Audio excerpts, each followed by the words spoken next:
broadcasting here from Los Angeles, and I am joined today by my co-host, Carlos Ponce in Mexico City and Kim Lantis in Hermosillo, Mexico. And we have our guest, Jesse Fuel, just outside of Washington, D.C. today, joining us. And he's going to talk to us about something really interesting, Untapped Agility. Specifically, we're going to talk about 7 leadership moves to transform your transformation. We're going to get to that in just a little bit, but before we do, Jesse, please introduce yourself to the audience. Let us know who you are and a little bit about your background. Sure. Tulio, Kim, Carlos, I'm super excited to be a part of the show. I serve as a coach to senior leaders in Global 1000 organizations, trying to transform their organizations to use these modern practices like Agile or Scrum or DevOps. And if you're on a digital transformation or a culture transformation, there's a lot of confusing information out there, contradicting information. And I'm very passionate about helping people find the journey that fits them. I run a small private practice under my own name at jessefuel.com. And just love collaborating and talking about this stuff because it is hard to do. So that's kind of the quick version. Yeah, that's cool. So how did you get started on this path? We can certainly talk about some of those discrepancies too. I find it fascinating all the time how people call themselves an agile, and instead of doing stand-ups, they actually do these sort of like check-ins or status updates, which is not how it's supposed to design. But anyway, before we go into that, tell us a bit how you chose to go down this path for your career. So I started off the first 10 years as a software engineer and started learning about some of these unconventional practices that were emerging in the software industry around extreme programming, pair programming, and more automation for things that are traditionally done by specialists. And then I'll never forget it. I was working as a software engineer on a contract for the United States military. And I came out of one of those releases as the only person on the program with 0 defects. I was using these techniques. I learned them pretty well. And we still failed miserably. And so that was my aha moment, that I could be the greatest engineer in the world, and our projects, our initiatives, our products will fail because of leadership issues. And that's when I moved into the project management track, because I believe that once I am a project manager and I get a certification and a title, then people will listen to me and we will not have those mistakes anymore. And so I did. And of course, you know what happens. Nobody listens to you. That's not the solution. So that's how I fell into management and leadership, is because I was convinced that the technology side of things is the entry fee into the game. That's the entry fee. Whatever kind of technological talent or skill or differentiator you have, what sets organizations apart are the messier, fuzzier topics of leadership. And I've been working on that, particularly within the transformation, agile, lean ventures for the better part of the last 10 to 15 years. Great. This should be very interesting, considering most of the audience are all in the tech space. Kim, please introduce the show today. Yeah, so you just mentioned it yourself, this idea of leadership. The tagline that you chose today specifically, Jesse, is 7 leadership moves to transform your transformation. Mm-hmm. So it's my assumption that we'll probably be going through each one of those 7 moves. But before we do, I would like to tap on, and I think you've touched on this a little bit, but what do you specifically mean with your play on words there of transformation? It's intended to give leaders some credit. A lot of us in this transformation business, whether you're trying to find a really good partner to help you on the journey, or whether you're trying to wing it yourself, you oftentimes inherit a mess. And sometimes the mess has been a legacy mess for years. And sometimes it's just kind of like the beginnings of this bad turnaround effort or this really failed transformation effort. And you don't know where to begin. And many times that first failed effort was actually my fault. And we get really judgmental of each other. as leaders. We get judgmental, that consultant is giving bad advice, or that executive really needed to go. It's a good thing I am taking over his administration. And really, at the end of the day, it turns out that every move we make makes sense in some context. However, there's always a limit to any strategy, any direction, any best practice. There's a limit to it. And the next level forward requires you leaning against that first technique, that first practice, that first move. And that's the way forward. So there's 3 basic patterns. First, the boost. The boost is that best practice, that leadership technique, like installing best practices. Let's do some Scrum. Let's do some Kanban, or let's do some DevOps. But eventually you're going to run into a fact where those best practices hit a barrier. You've got the boost. We've raised some capability, some competency. And now with the barrier, we're finding people are doing it wrong. People don't understand. It's adopted only sporadically, and it's very frustrating, and it's easy to blame whoever that change leader was that introduced the best practices for choosing the wrong ones, for finding the wrong partner, the wrong vendor. But really, the path forward is simply to lean against that barrier and find a rebound. And in the case of best practices, the rebound is throw the textbook away and tailor the techniques to your context. And unfortunately, we get so wrapped up in whatever Gartner says, or so wrapped up in what Forrester has to offer, we lose sight of the fact that our organization is our organization. And now we have the messy, confusing, intimidating task of having to adjust these best practices in a way that fits our environment, particularly the global context. There's not a lot of agile techniques that help us understand how to deal with 24 time zones. So those are the key patterns: the boost, the barrier, and the rebound. That's what we mean by transforming the transformation to get the untapped agility. I like it. I guess, look, to the point is, everybody uses best practices, but they were best practices for the last organization or group of organizations that was practiced in. That doesn't necessarily mean it's going to serve what you need. So let's talk about these 7 leadership principles. Can you walk us through it? And there's a reframe how we think about doing things. This is what I'm hearing is reframe how you're doing things, stop, and if necessary, change those things that are supposed to be best practices, be smarter. Please walk us through these 7 steps or principles that companies need to adopt.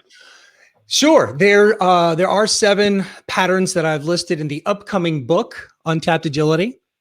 The book is releasing worldwide in August, in North America and other kind of distribution channels. So if we don't get to all of them, or if we don't get to enough depth for your audience to then want more, then they can go to the website and look for more details. But another example is buy-in. Why can't I get enough support from my staff or my leadership team on this journey, on this transformation? It feels like they're just going through the motions, or they're actively resisting me. And you take a step back and you look at that pattern. The boost was that you leveraged your role. You leveraged your positional authority to generate some momentum, some move forward, and you've generated some positive sights, some good signs that we're moving on the right direction in your department, in your business unit. And you're sensing that, there's only so much momentum until the rebound, you give it away. And a lot of times as leaders, we feel that our legacy hinges on being the one that drives the change forward. And every successful story we've seen about organizational turnaround or rebooting is about creating that guiding coalition. It's about creating a group, a cross-departmental, cross-organizational committee that has a broader set of relationships. And so it means giving it away in a sense where you lose a little bit of control of the transformation so that it can go viral, so that it can sustain. And that kind of leans against that original positive move to generate buy-in simply by saying, listen, I'm the chief operating officer. We're doing this. And that's a good way to get started, but it's not a good way to get buy-in. So that's just one example. And then there are several others around scaling the impact, finding more momentum instead of always being behind. And then the being philosophically consistent and then pragmatically ineffective. And then also looking at your own leadership effectiveness as the bottleneck for a transformation. And then finally, reframing the narrative, owning the change narrative instead of having the environment pigeonhole you, and pigeonhole and negatively critique and negatively frame the transformation. So those are just that's a sampling. That I've covered all 7 of them kind of very quickly. But that's the smorgasbord, the menu on the table in the book. I like it. So I think I missed 2 of them. This is what I captured so far, and I was taking notes for our recap show, actually. And there's going to be a quiz at the end. So number 1, get buy-in, and this whole concept of enrolling instead of pushing down, up from the top down. Give it away. Scale for impact. I think I missed the next 2, but I got being pragmatic, reframing the narrative. The first one, stop selling, start aligning. So you can get buy-in. Number 2, give it away to scale the impact. Number 3, throw the textbook away to find the right practices. The next one is master no in order to achieve the organizational focus of saying no to this initiative and no to transforming that department so that you can get momentum. And then attack culture and structure together instead of being a philosophically purist about first, let's do a reorg and let's change our policies. And we're philosophically consistent and everyone's complaining because that's fundamentally against our culture. And likewise, agility is about being different, not merely doing things different. Okay, that's a lot of noise. What are we going to do? So we have to attack culture and structure together to rebound into more momentum. And then the next one, number 6, look in the mirror in order to overcome the barrier that the change just feels wrong. It's either going too slow or it's moving into the wrong departments. The wrong people are declaiming victory when it's mine. And those are callings to look in the mirror. And then finally, number 7 is all the momentum is running into a barrier of criticism, negativity, unfair resistance. And so the rebound there is to acknowledge all of that negativity and own the narrative. So number 7, own the narrative. So I'm curious, Jesse, are all of these, is this like a chronological thing? Like you have to have one before you move on the other? Or do you attack all of these sort of simultaneously? That's a good question. I love that question because a lot of advice that consultants or gurus or authors, it tends to feel very sequential. And the answer is no. These are things that you pick based on your pain. You pick your path based on the pain that you feel. And as leaders, there's enough pain for us to feel where our energies are most needed. And that goes to step number 4, which is master the art of saying no. You can't transform everything at once. You just can't. Not only is there a limit to my own personal capacity, but there's a limit to the change threshold and the change tolerance of an organization. So no, don't do them in order. Pick the ones that are most pressing. Do you happen to have a particular story that comes to mind that you could tell us of one of these pain points and perhaps a success story, whether it be your own? I know you're bound by non-disclosure agreements and things with clients, but can you talk about something that's just... So one organization I had the privilege of watching from the inside is a global a media company. And this media company was struggling because the previous CEO had ushered in an unprecedented era of creativity. He was hired by the ownership in order to branch out into new digital distribution channels, to new video content, an award-winning mobile app. And all it did was drive the staff insane, because with all of these different initiatives, people were feeling fragmented. They were being yanked back and forth on all these different things. There were so many ideas. None of them had been monetized. They weren't generating any real revenue at all from that award-winning mobile app. And so they finally had to let that CEO go. And the ownership did, and they brought in a big name consulting firm, which I worked with as a sub, and the transformation lead there, he said, I can't fix everything. I can't repeat the same mistake that the previous leadership made by trying to change everything all at once. So acknowledge the boost. That previous leader ushered in an unprecedented era of creativity, where they now had so many assets they didn't have before. And that's the next thing. When you inherit a mess, a transformation mess, identify the assets that have been put into place by the previous leader, or even by your first phase of transformation, if it's yourself.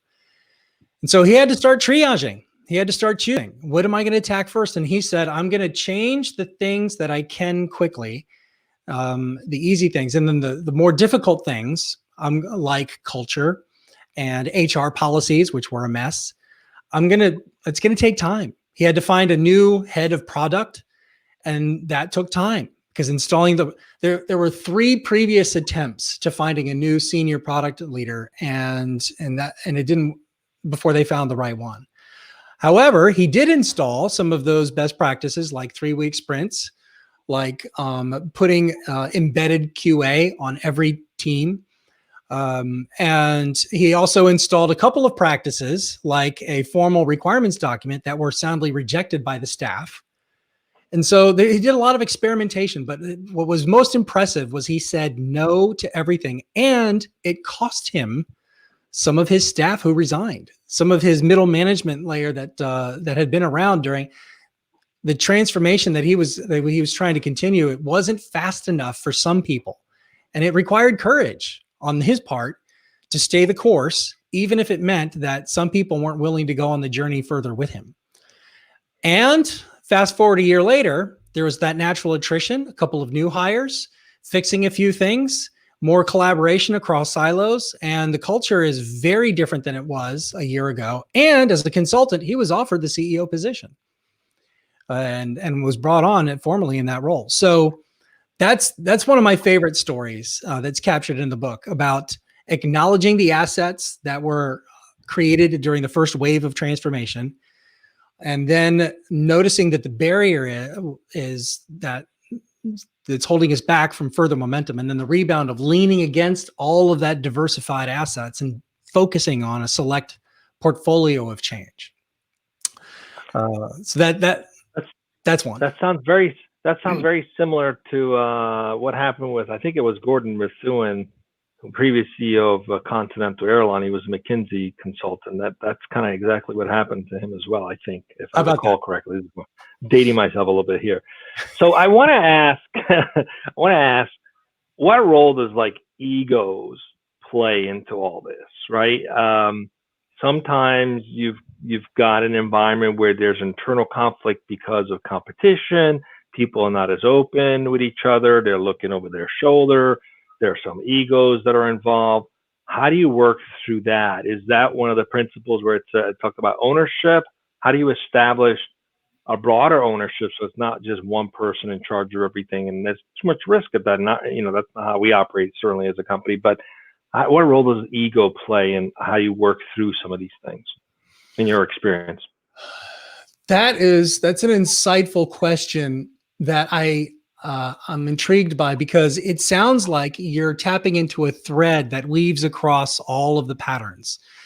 Because where a leader might find herself in a journey is, I believe we need to go in this direction. This is the strategy. But my peer has a different opinion, and the head of the unit has a different opinion. And why can't they get on my page?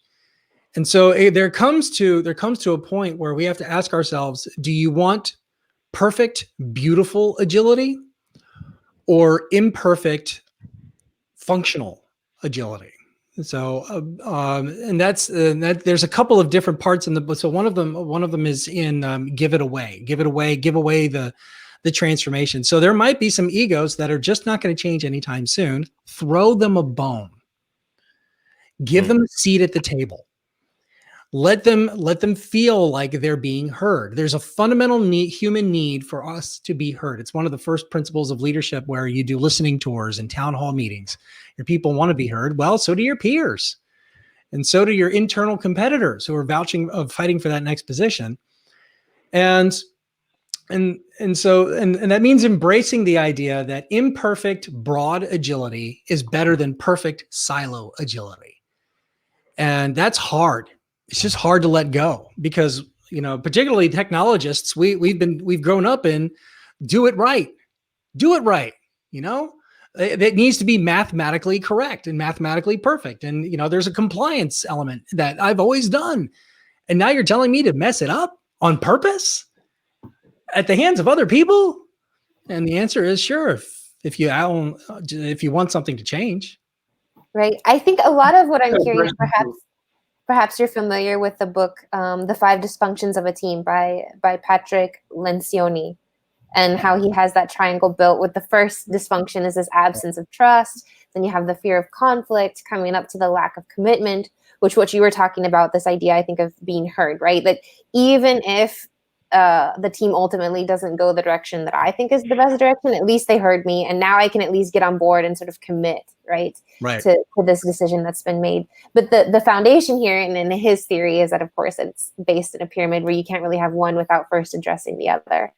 But, and finally, this idea of, teams dysfunction with their avoidance of accountability and their inattention to results. And of course, the solutions that come in there. But I think one of the things that really stuck out to me with the story that you told was this idea of the leadership being willing to stay the course, regardless of resistance, even potentially their own cost, right? Knowing that the first CEO was let go and then coming into this tumultuous area. And like, if I'm not successful, I could be next on the chopping block, but really having, I think, this tenacity and just willingness also to not self-sacrifice, but to be vulnerable. Is that something that you address? I think, I'm a big fan of Brene Brown and her work, in particular, the recent book, Dare to Lead, where she talks about how to be authentic without being weird. And I took my approach to that in the final recommendation of own the narrative. And I'll never forget it. I was hired to, on staff at a large bank in North America to help drive a digital transformation. And this was just a couple of years ago. And I felt like it was my job to lie about agility and what it is and why we're using it. And I had to reframe the narrative. I had to reframe, and I had to do it publicly and audibly as a consultant, right? As a consultant, I know what the best practices are and what the industry consensus is on these things. And so we hired a number of other Agile champions reporting to me. And they chased me into a conference room and they were yelling at me, saying, Jesse, modern incremental delivery is not about planning 12 months for one delivery. That's fundamentally not what we're supposed to do. And so I had to kind of think about it and say, you know what? You're right. And I'm frustrated too that that's not what this organization is choosing to do.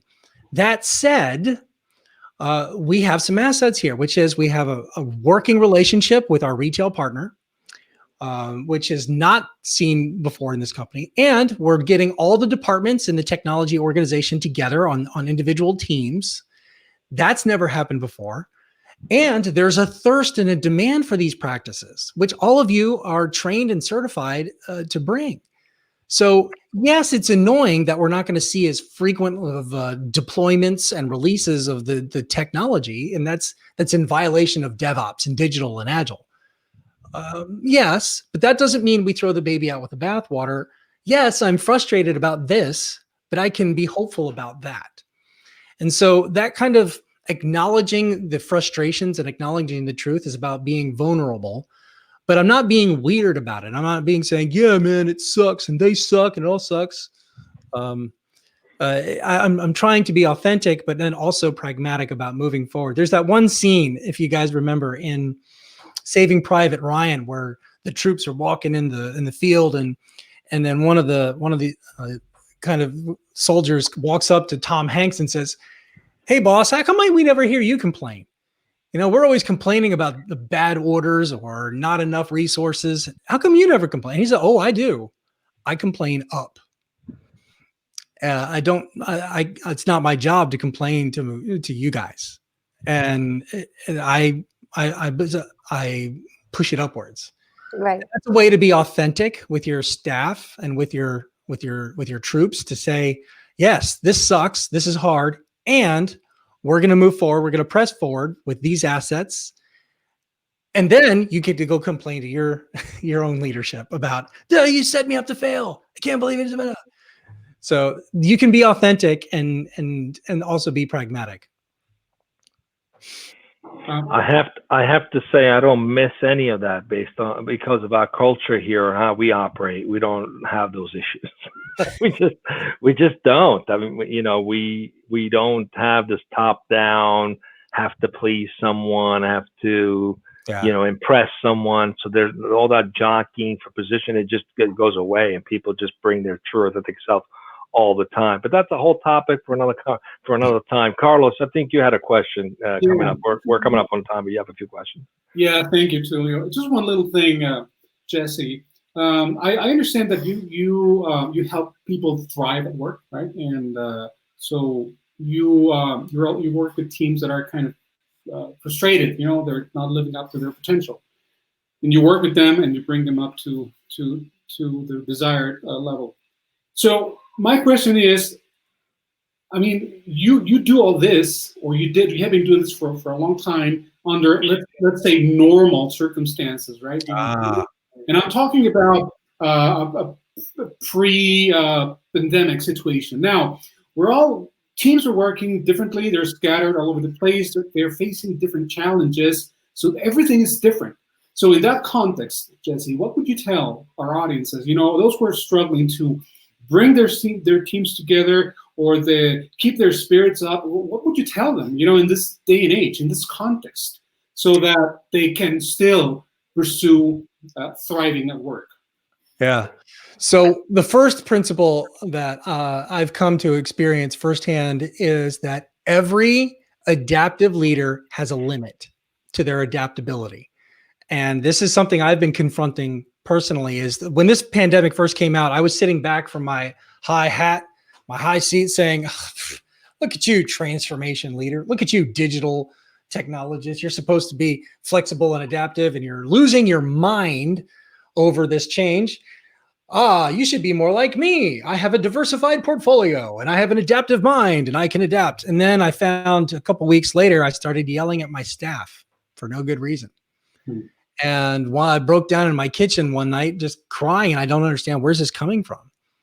And so I realized that I had hit my own neurological limit of stress, and my body was reacting.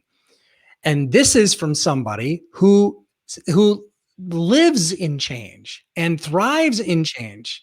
I've done several personality profiles and culture profiles, and the creativity stuff is where I love to be, but I had still hit my own limit. So number one, recognize every leader has a limit. Number two, because every leader has a limit, everyone is being hit up against it right now. Have some empathy.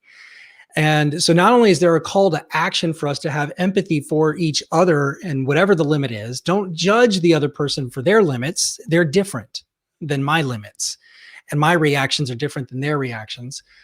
But there's also more empathy being given these days. I was on a meeting yesterday where a colleague of mine was trying to present to her, do a presentation, and her 5-year-old boy just decided to come up right there, right in the middle of the presentation in front of 55 professionals on an internal webinar. And So what do? Well, she did her best. She got a few words in, hit mute, and then let her co-host take over. And the rest of us are just kind of smiling. That's kind of beautiful and good for her for doing the right thing. So there's more empathy being given from us who see people struggling, as well as a call to action for you and me to offer more empathy, because all of us have our limits.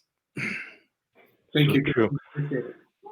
Well, unless you guys have any additional questions, we're up on time. I wanted to just quickly wrap up with one last question, unless somebody else has another question. No, go ahead, Sue. So just very quickly, Jesse, words of wisdom you'd like to share in terms of what's a good way to start to set the context about being open within the organization, being open to looking at things differently. I like the guide and the principles you have on how to move forward, but what's a good way to kind of begin to have the conversation about, we're going to do things a little bit differently, and I want everybody enrolled in that mindset versus just following the next best practice? What's a good way to do that? What are some tips for those listening that you would give them to do that? The first thing that comes to my mind is just by having the conversation. And it starts with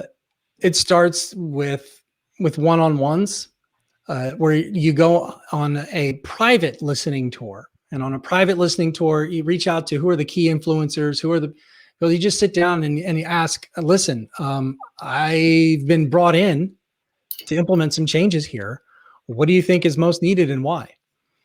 And I remember Jim Collins' book, How the Mighty Fall.